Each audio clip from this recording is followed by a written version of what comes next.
Professor and HOD at Department of Psychiatry, YD Institute of Medical Sciences and Research Center. And I will hand over the mic to Dr. Shahul Haman, who will be my co-chair. Good morning, everyone. Two quick comments about the topic of using technology in psychiatric teaching.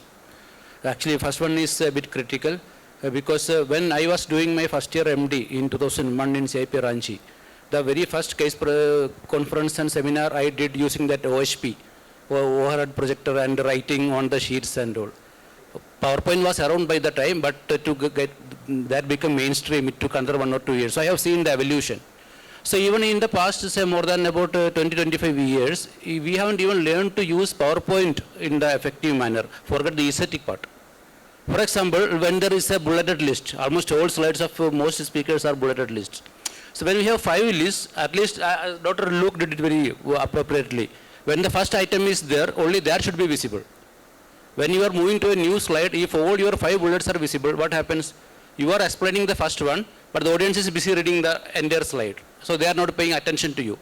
And we are the specialty that deals with like attention, concentration and all. But we don't pay attention to that in our, even the major conferences. And after that, around 15 years ago, the smart art came, where you can have beautiful lists and hierarchies and processes and flowcharts and all. Very rarely people use that. So what I'm going to say is, like, even if they are going to speak about a lot of new technologies, like in research, in clinical practice, we talk about the translational gap between research and clinical practice. Like that, even if technologies come, unless we implement them properly, it is not going to benefit our students, our audience. That is one thing. The second thing is my own wish list for what I want to see in technology in learning. The first one would be an AI-powered robot that we can use to say, teach psychotherapy. Say the robot is here, I am telling it, now you are a 34-year-old man with alcoholism, I am going to do MET with you. And I do MET, and the robot gives the appropriate answers. And in the end, the robot gives me the feedback where I went wrong. That is one thing. The second would be a VR goggle that can take us into the brain to show the various, what actually goes wrong, where there is aberrant pruning, where there is an excess of dopamine, where there is a dearth of serotonin, what happens when you give the medicines and all. That kind of tools, if they come, that will make it very interesting, even for UGs, PGs, everyone to understand psychiatry and respect psychiatry. With these comments, I hand over to Dr. Kiran. Thank you, sir. I'll briefly introduce all the 3 speakers. Dr. Johnson Pradeep is Professor and HOD here at HAMC, has more than 2 decades of experience in teaching. I welcome Dr. Johnson Pradeep. Dr. M. Kishore, a good friend of mine, Professor and Head at JSS.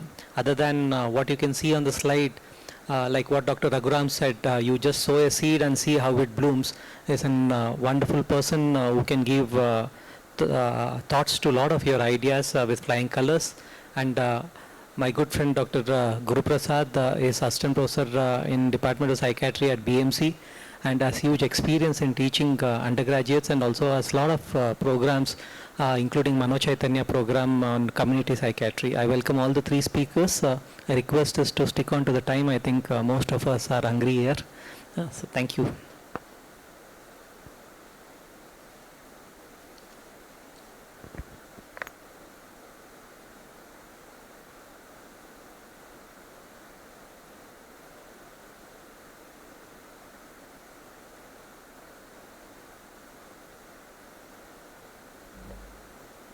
Thanks, Dr. Kiran. I hope I'll keep up to the time.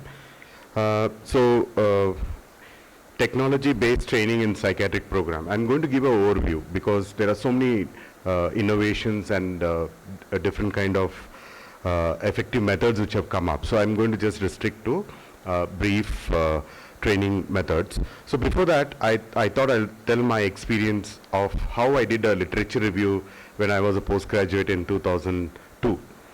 So, as I don't know how many of you are my age group and you did psychiatry, you would have also experienced the same thing, okay?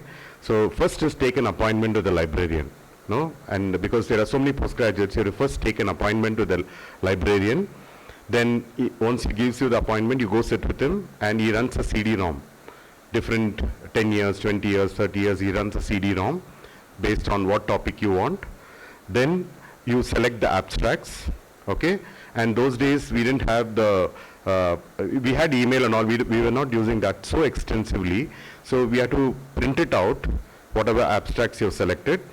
And then we had to literally go search the journals, take printouts, and I tried that in John's, and then I used to go to Neman's in the evenings and again take printouts there.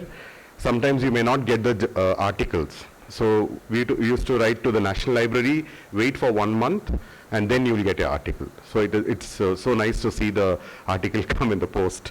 So that's the experience. But thank God now it's at your fingertips. Even with your mobile, you can just get your whatever articles you want. It's so easy and so fast you can get all the information. So with that experience, now we have ZX. So all new generations, they are using mobiles and no, they are on, you get all lot, I mean, in fact, I feel information is overloaded. They get so much of information, and so coming back to teaching, it's a bidirectional process between the learner and the teacher. So a lot of things goes on between them. They, in fact, the teachers play a model to them. So it's very important how you deal with them. So in fact, in terms of, not only in terms of education, but also in terms of how you deal with your patients, in terms of how you empathize with your patients, all those things can be taught indirectly. And as I said, most trainees in psychiatry belong to the millennials and Generation Y, and now increasingly X. So we have also to be updated about all what is happening around. So Priya said that yes, we have to stick to the old teaching methods, but Priya, I would like to say that people, how they view the traditional methods are actually boring, and it's unidirectional, and there are a lot of negative impacts in terms of attention span of the attendees and overall learning experience. So I think that is the stage we have to set in, where we can innovate. We can look at how we can improve our teaching methods, not only in the classroom, but outside the classroom. So coming to technology-based learning, it is not a method, but an approach, using technology to replace some or all aspects of the usual student-teacher learning. And it can range from simple analogs of existing teaching methods to innovate approaches that capitalize on the unique abilities of computer technology. And one can use technology to reproduce traditional teaching techniques and enhance skills building to enhance the inquiry-based learning. So there are many methods, but I thought I'll just break it into two important aspects. One is enhanced traditional teaching and innovative tech-based teaching. So going on to enhanced traditional teaching, so we have heard about this massive open online courses. The central to that is the ability to offer bite-sized video lectures, and learners can enroll on a rolling basis any time throughout the year, and it incorporates quizzes, discussion boards, and sometimes tutor input, which can be very helpful to the postgraduates. And many psychiatric programs are now available as open online courses, and it promotes awareness and knowledge of mental health for clinicians. And in fact, it has grown exponentially. The next is the bite-sized learning. It's an instructional approach that incorporates bite-sized learning principles and peer teaching, utilizes multiple focus talks given by learners and delivered within the resident curriculum. So instead of having a 40 to 50 minutes of lecture, you can break it into 4 to 5 brief teaching micro sessions, which can be created and delivered by the learners. Using this complex aspects can be actually broken down into smaller, distilled, discrete sessions, which can be, you can actually even base your questions related to that and make it more easy for the learners. Next is called flipped classroom. It actually provides trainers a way to minimize extent of direct instructions in their teaching or training practice while maximizing one-to-one interactions among the trainees. And they can access the additional instructional material or coursework online, which supports learning using this strategy. And this way, the classroom time actually, which was previously used for lecturing, can be emancipated. And use of more online resources like podcasts, quizzes can be introduced. We talked about, Dr. Luke and others talked about blended or hybrid learning. Basically, it is nothing but combination of a traditional face-to-face learning and asynchronous or synchronous e-learning. So the basic principle, it basically interconnects and integrates the physical and the digital world. So two key principles are there in blended learning. One is the trainees can easily share information, and there is a collaborative work among trainees which encourages enriched learning experiences through group activities, etc. A recent meta-analysis demonstrated that this particular technique is better effects on knowledge outcomes when compared to traditional learning. Now going on to innovative tech-based learning, I think we all know about simulated-based education. So a technique, simulation is nothing but a technique that creates a situation or environment to allow persons to experience a representation of a real event for the purpose of practice, learning, evaluation, testing, or to gain understanding of systems or human actions. On the right side, if you can see the figure, it is basically about the components of simulation-based education.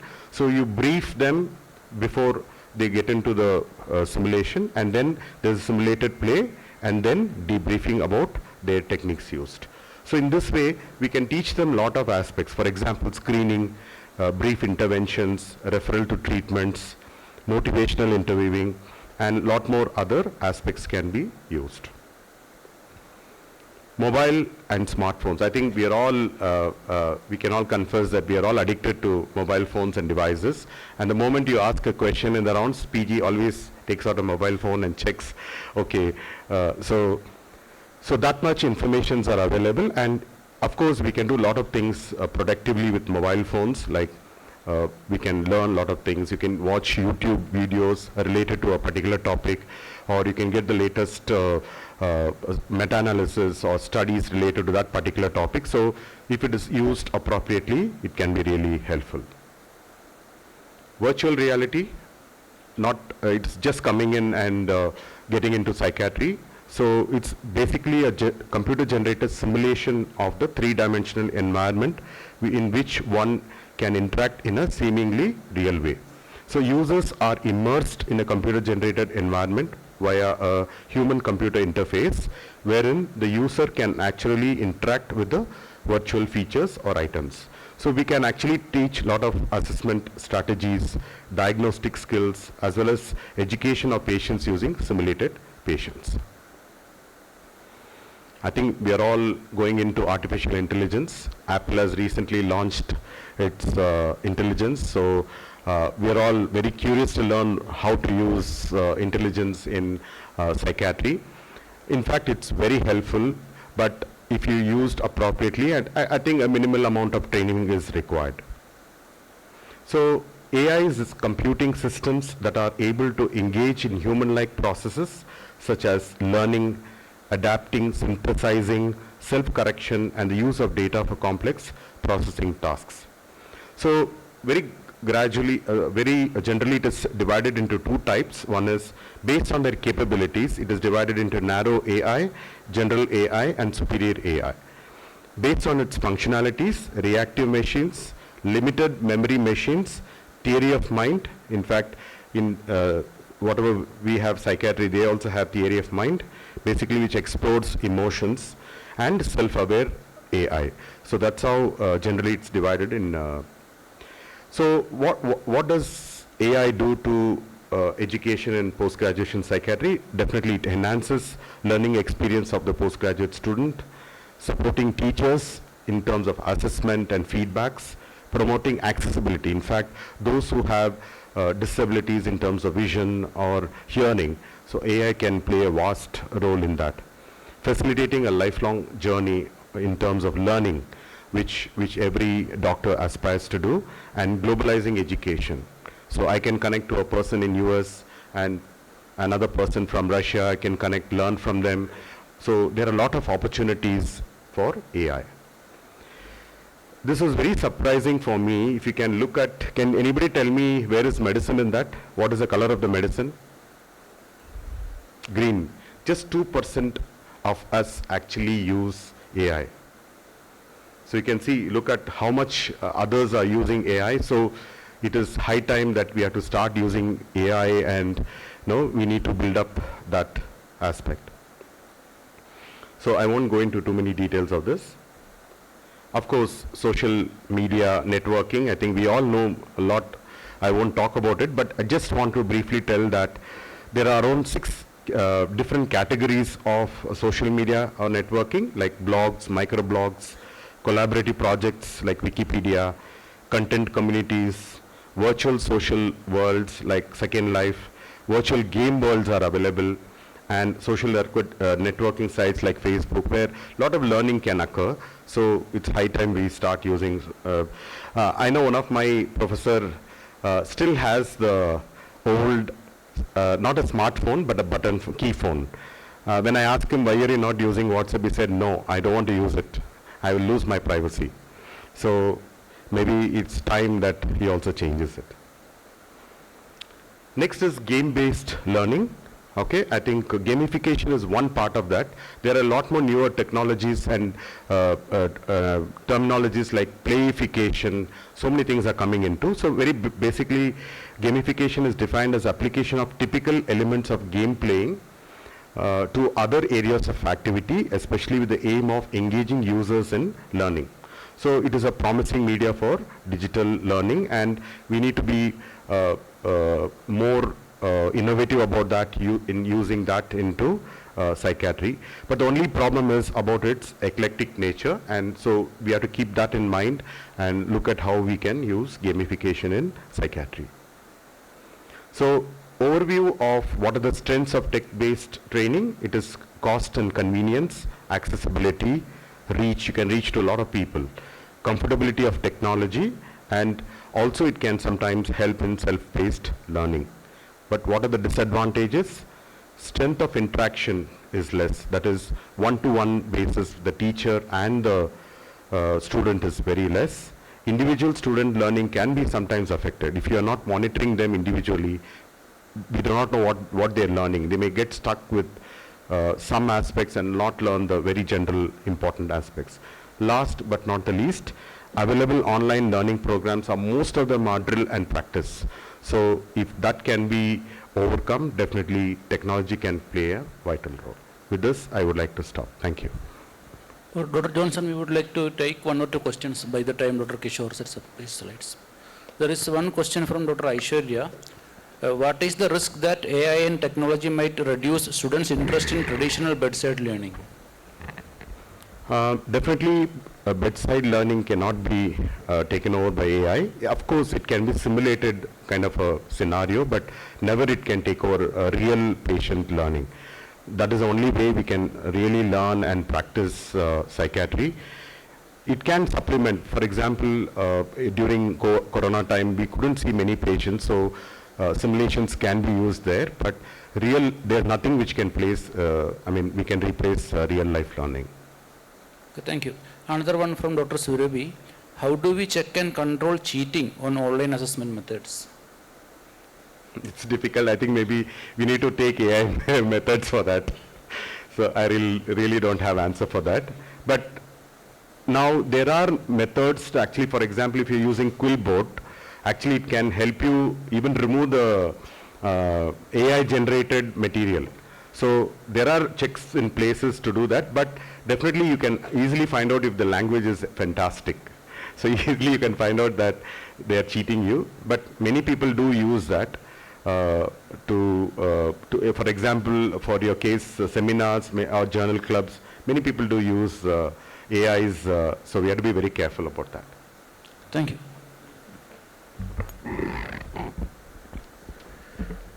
So I'm going to talk about how do psychiatry teachers design something which they are interested in, so that we bridge this theory and practice of technology enhanced learning. So I'm going to say this model we tried, and we know that we were teaching suicide to postgraduates and undergraduates, and psychiatry postgraduates, they have a complex training. We have to train them in many aspects.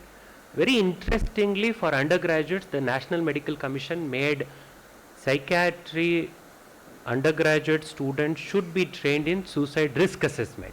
That is the mandatory and the first certifiable skill. And we know that suicide is major concern in India, and majority are young and less than 40 years. And mental health issue, lack of access, many things have been noted. And one of our undergraduate student, Namrata, had done this study on suicide notes. And then we looked at suicide among Indian doctors. These are some of the things. Very interestingly, India is among those countries which has highest mobile phone users in the world. Millions have accessed it, and almost all undergraduates and postgraduates use it during your class. The mobile application can be devised for confidential risk assessment, and we can ensure that the help is given. So this is something we tried. So what was our objective? Can we develop a mobile app for suicide risk assessment? Can we embed some components of education and prevention also in this model? So what we did was, postgraduates and faculties and some non-psychiatry doctors were also in the team. We brought some people from public representative, because if you are talking about a topic which is so diverse, Vikas is missing. I was keen to listen to his views. We should have a very big team, and obviously those people who can help us from technology perspective, we should have friends with the engineering section who can give us the ideas. So we began in 2017 December, and we did nothing till 2019. 2 years we made friendship, that's it. In the final phase, we took up this task from 2020 April to October 10th, 2020. We finished this. We followed the WHO guidelines, how suicide risk is given in the World Health Organization. We incorporated mental health care bill that we cannot force, we cannot disclose identity. There are so many complex issues in this. So we ensured that this is not done, and those of you know technology backup, this is a Java and it has IDE and some other things. And we raised the fund from our conference.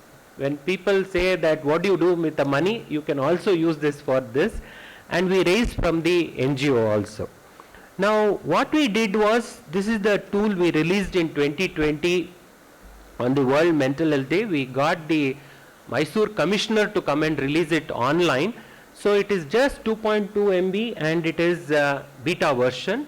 We have tried. It is available only in the Android and it takes few minutes on this. What we started is that, first is that we have given the thing, this cannot be done when you have a person who has highly suicidal thoughts and other things. Obviously we have ensured that you should give accurate information.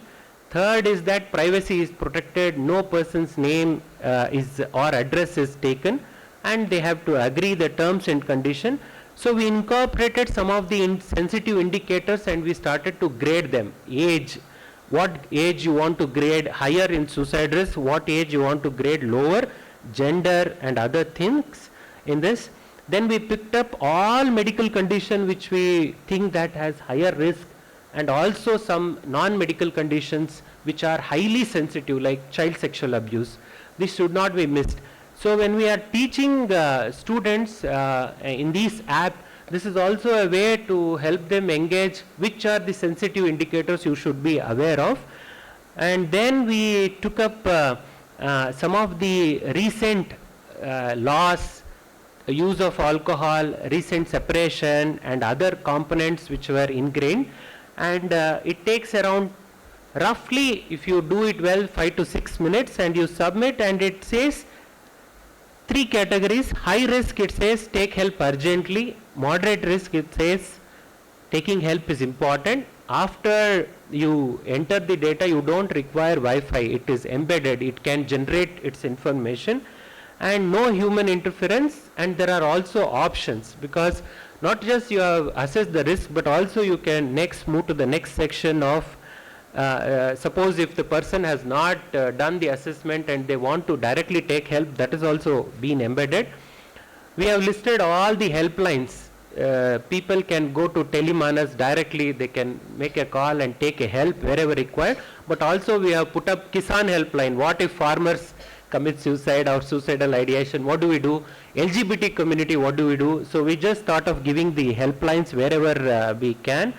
If they want to meet psychiatrists or psychologists, we allowed the app to connect to Practo, Liberta and other things, so that there is streamlining of many things.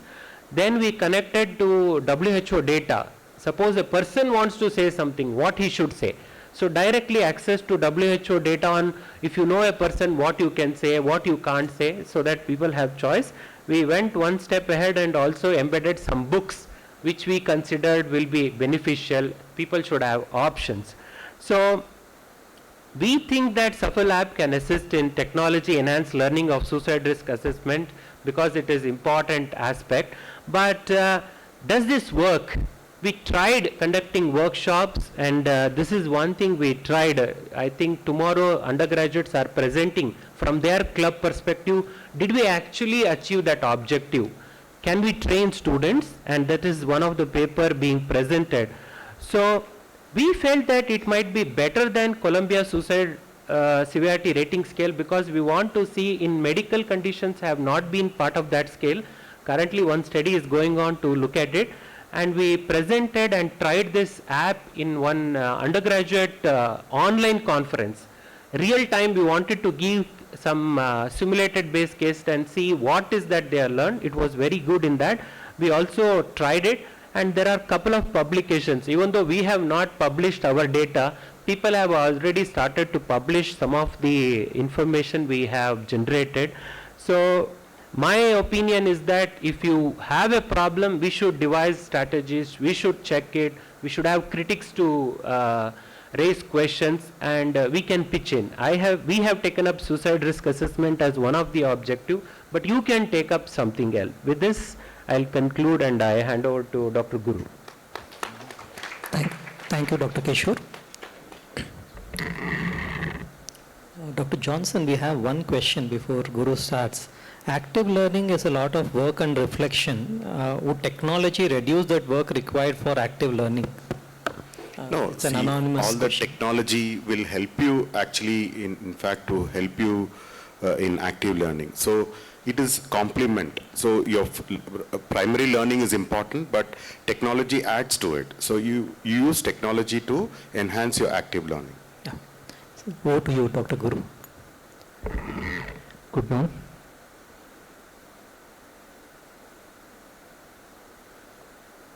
We wanted to check whether this mobile app will be useful for in the medical students, whether about the teaching, is it happening or not. A comparative study of outcome of teaching cum learning related to suicide risk assessment using mobile app versus conventional teaching for undergraduate medical students who are of third year.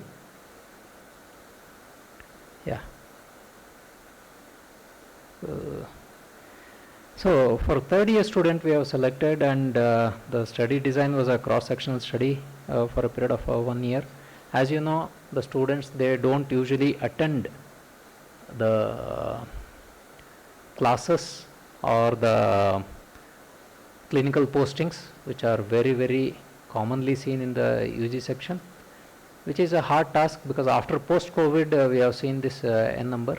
After the ethical consideration, we just divided this group of 150 students in the Government Medical College, like Group A and Group B.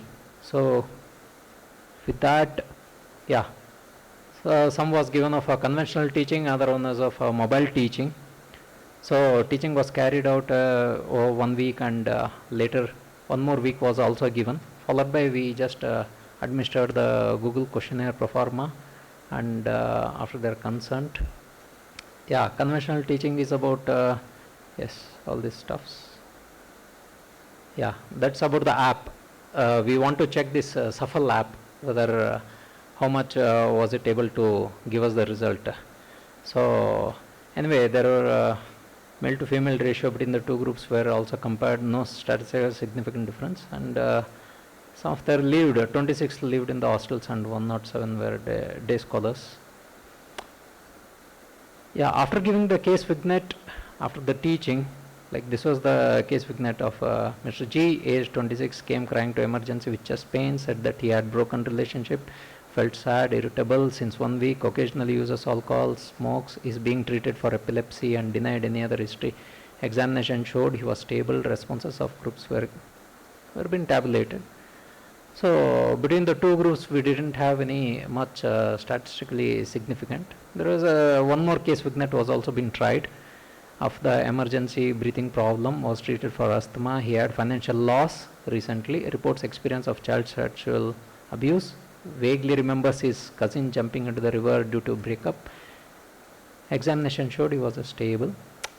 So in the second also we didn't get it, and you know our mentors, ये दिल मांगे मोर, ये काफ़ी नहीं है, हमें और चाहिए, और क्या करना है.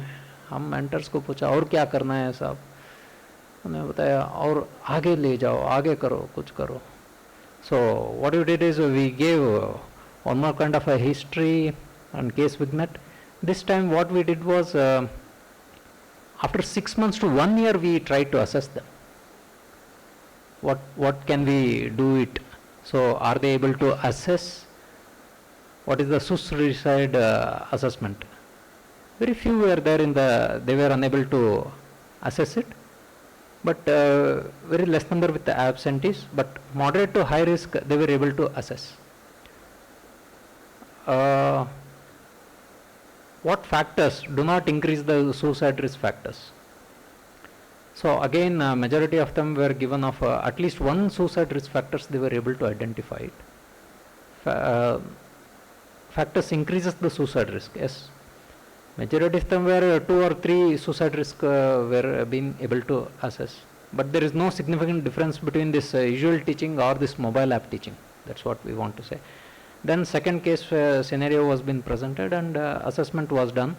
Then again we didn't have any, there's no significant difference between any of these groups. Our mentors, they are again, this is not enough, we want something more. What else we can do, sir? Whether I have to sit with the student and ask him or what to do? He said, you do it. Then what to do? So अभी कुछ खाली बचा नहीं है, अभी क्या करना है? Conventional teaching group or mobile teaching group दोनों है. So then 10 real cases we give them, literally, but we didn't give the app. We just said, you just assess, come back. Then I need to go to the one more professor or assistant professor who is sitting. ये बंदा जो आपने देखा है suicide risk का, उसका कुछ आप दे सकते हैं. They gave their impression. We collected the informant from the student, tried to match. But you see, there is no much variation. This is just 10 numbers. This is not more. I am just giving where we had a lot of because coming to posting itself is a difficult scenario, and to collect the information moreover it is still a bit difficult. But somehow they were nearer to the faculty. That means they are as good as us only, except in few areas, that's all. Maybe some might are not able to achieve as faculty in risk assessment. They have crossed more than 50%. Somewhere in both the groups. It's in the usual teaching as well as mobile teaching. So, yeah. Yeah, only 20 patients we were able to assess with the real time. Coming to this. Yeah, thanks for. Okay. पेट खाली है तो दिमाग खाली है. So I don't know, maybe how we can improvise it or anything else. Any opening remarks are welcome. Thank you, Dr. Guru. Uh, I think we have a couple of minutes for one interesting question to any one of the panelists who can take it. How can we ensure empathy and human connection central to patient care in tech-based teaching? Yeah, see, again I'm telling, the technology is a medium to learn. It's a learning medium. Definitely, I mean, empathy and all has to be taught by a teacher. And the modeling what we do actually will help the students to learn how to learn empathy. In fact, in our foundation courses for the undergraduate, we do teach them what is empathy. We describe, we take classes, we do a lot of video-based learning. So I think we have to use different mediums to teach the students to learn empathy. So it cannot, I don't know how much AI can actually mimic humans, but at least most of the learning should happen through modeling and various other mediums. So again, technology is just a complement to our learning. Active learning should occur from the student perspective. Thank you. Actually, almost all the questions are on AI somehow. So the next one is, with the rise of AI, students have started using it for assignments, research, etc. How can someone with human skills navigate the challenge of competing against AI? AI has a solution for that. As I told you earlier, Quillbolt has a AI detector actually. So there are AI detectors also available, so you can easily find out. So as I told you earlier, if the language is excellent, extraordinary, you should always suspect. I think Authenticate 2.0 as an software that thing, so it flags it kind of. Okay. There is one question, but that is not very clear to me. Can technology pick the social impact of our clients from different backgrounds? How it can be uniform? I don't know. If this person is here, you can ask it directly. Yeah, please. Tuma tough questions scale badi Guru.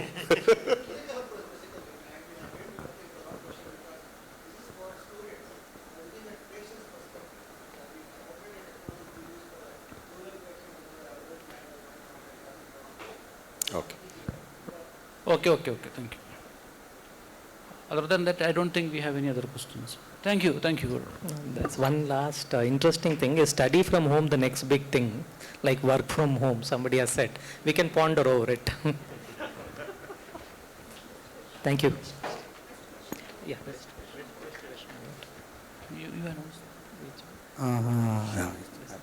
Yeah, I think it goes to Dr. Varsha. How can we ensure empathy and human connection central to patient care in tech-based learning?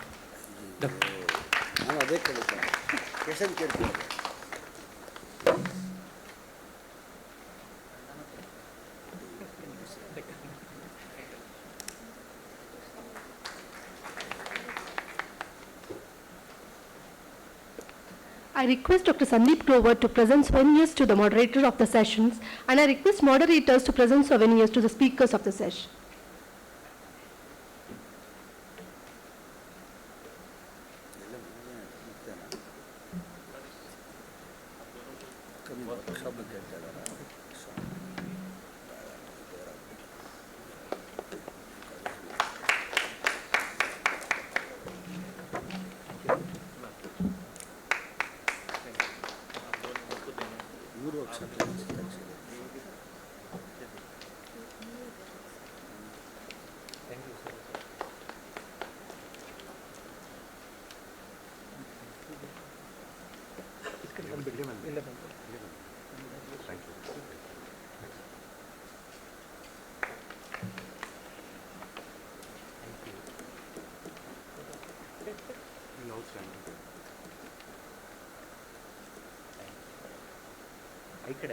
Where do you want? Yeah.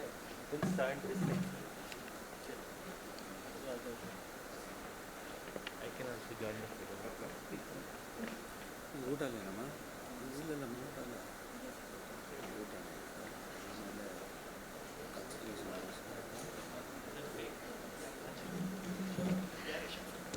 We'll be taking a 25 minutes break for lunch. The lunch is arranged in 4th floor college building. I request all the delegates to kindly proceed for the lunch. 4th floor college building. The venue is 4th floor college building.